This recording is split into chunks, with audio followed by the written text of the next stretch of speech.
it's just amazing. It always blows my mind a little bit. You guys have travelled miles. Named after the River Spey and home to more than half of Scotland's distilleries. Today, we'd like to share with you what makes our wild and remote valley, or glen as it's known in Scotland, so special.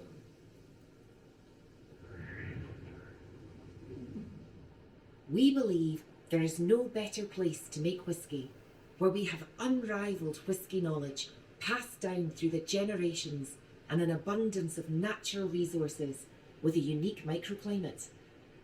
In Scottish Gaelic, the Glenlivet translates to the valley of the smooth flowing one, a tribute to the River Livet that flows through the valley and perfectly describes our signature smooth and balanced single malt. So now you know where we get our name from, at the Glenlivet Distillery.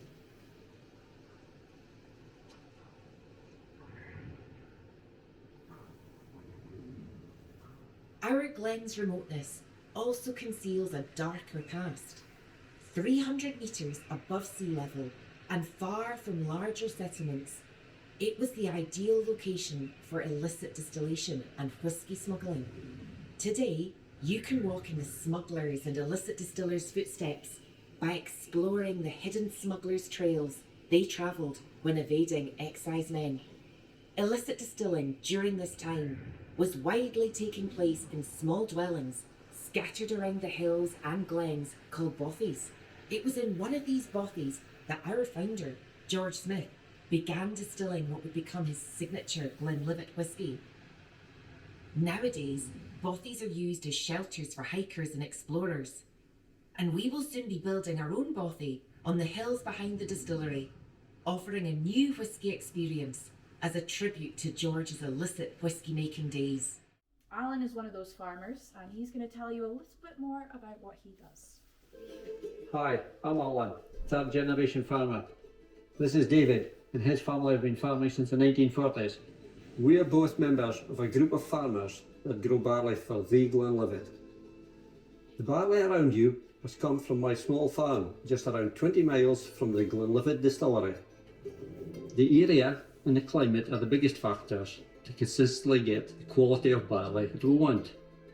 We try to give it the best start we can, sowing the best seed into the best possible seed beds.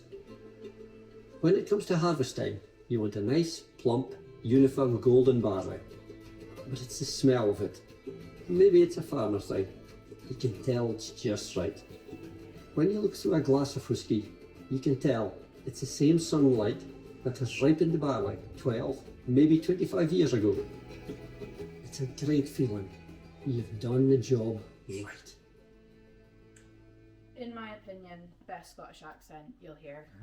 Alan's speaking a local dialect called Doric, much harder to understand in person, but so fun to listen to, especially when it's Alan talking about his farming. I became the master distiller for the Glenlivet 30 years after I started working here. The master distiller is the guardian of the Glenlivet's signature flavour and style, and I make sure we consistently produce the finest quality spirit to mature in our casks. My name is Nicola, and I'm a distillery technician. Like Alan, I started off as a tour guide before making the move to production. My family have been in the whisky industry for generations, and some of my colleagues here have over 30 or 40 years experience. These days, we use technology to help us achieve consistency, but really the whisky making process is just the same as years ago.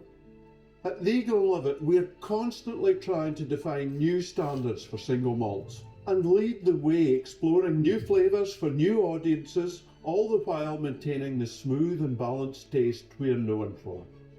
I'm Speyside born and bred, and to be master distiller of the original Speyside single malt whisky is a great honour.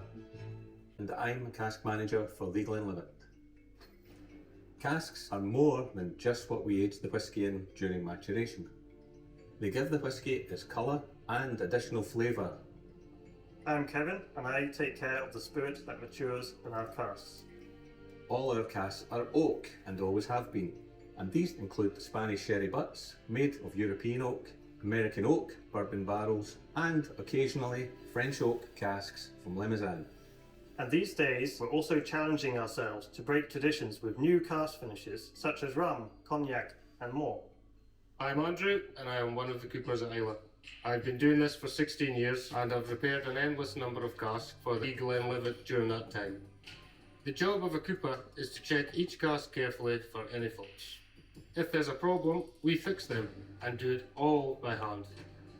The craftsmanship of the cooper hasn't changed in generations.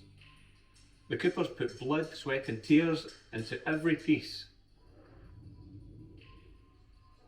It's demanding physical labour that a machine can't do, and it's challenging too. They really are artisans of their craft. The Glenlivet whisky that ends up in your glass is the perfect balance of the best spirit with the best casks. We make the Glenlivet as sustainable and responsible as possible. I remember my grandfather being very upset at the rising levels of pollution in the sea. He set up the Paul Ricard Oceanographic Institute over half a century ago to understand and protect our oceans. His love for the environment really inspired me to continue his work. I'm Ronald, and I've spent the past 25 years of my career dedicated to protecting the environment. I do the numbers, like this. We source 100% of our barley from a local grain group, just like George Smith did. Up to 59,000 tonnes of byproducts each year are reused as cattle feed or turned into renewable energy. 96% of all the water we use is returned safely to the environment, directly at the distillery. And our electricity, it's 100% zero carbon. Whether it's wind, hydro or solar, we've been using renewable sources for years, and we hope to inspire other distilleries to do the same. It's always been important for the Glenlivet to act responsibly, and we will continue to set high standards by working with local partners to look after the wildlife and people that share our local landscape. We're doing exactly what we ask our whiskey drinkers to do. Know your limits, consume responsibly. Before Speyside was on the map, before single malts were known by that name, and before distilleries in this land were legal, a visionary was making a smooth and balanced single malt that everyone wanted to get their hands on. When you make a single malt this special, everyone wants to taste it. George Smith first made his whiskey in the 1820s, and news of it travelled fast. Back then, this country was a lawless place, where smugglers traded undercover in illicit bothies. But even they noticed the whiskey from the Livet Valley was a cut above the rest, and knew they could earn 6 pence more a gallon for it. And when King George IV asked for it, George Smith knew his single malt and its name must be protected. When you make a single malt this special, you have to fight for it. George applied for a license to build the very first legal distillery here in the Livet Valley. But it's not easy being the original. His decision was hugely unpopular with neighbours and smugglers who threatened to burn the new distillery down. The Laird of Aberlour gave George a pair of pistols to protect himself and his single malt. And he never shied away from firing warning shots, even in the middle of the night. When you make a single malt this special, everyone wants to be a part of it. In 1852, in London, the author Charles Dickens recommended the rare old Glenlivet in a letter to a friend. As the Glenlivet's reputation grew, many distilleries simply added Glenlivet to their name, creating a long list of imitations, but there was only one original. After George Smith died in 1871, his son, John Gordon Smith, continued his father's battle and took it to the courts, determined that no other whisky or distillery could ever use the Glenlivet name.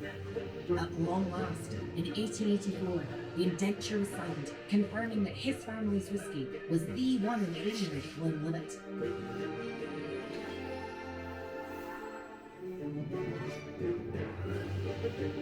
When you make a single malt this special, the world needs to know about it.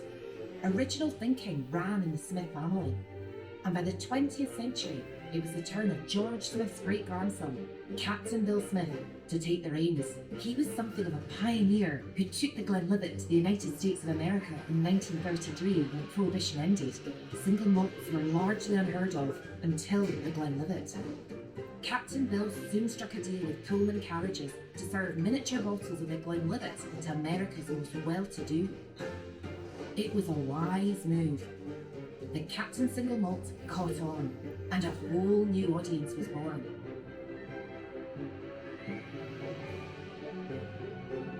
When you make a single malt this special, there's a lot to live up to.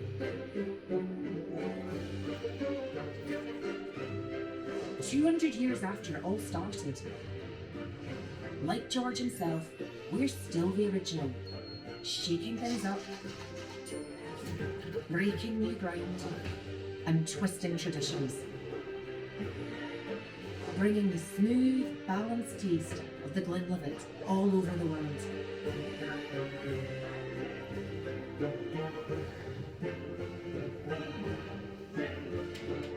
This is the single malt that started it all, forever leading the way, breaking conventions, forever the original.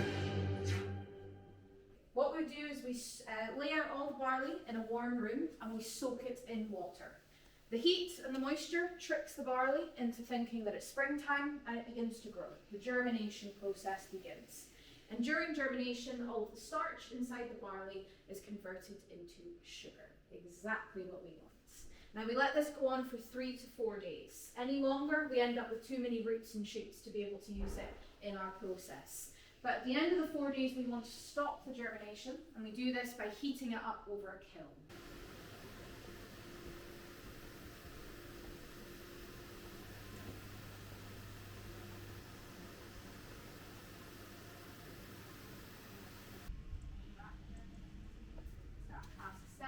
They can hold up to 6,000 in each one.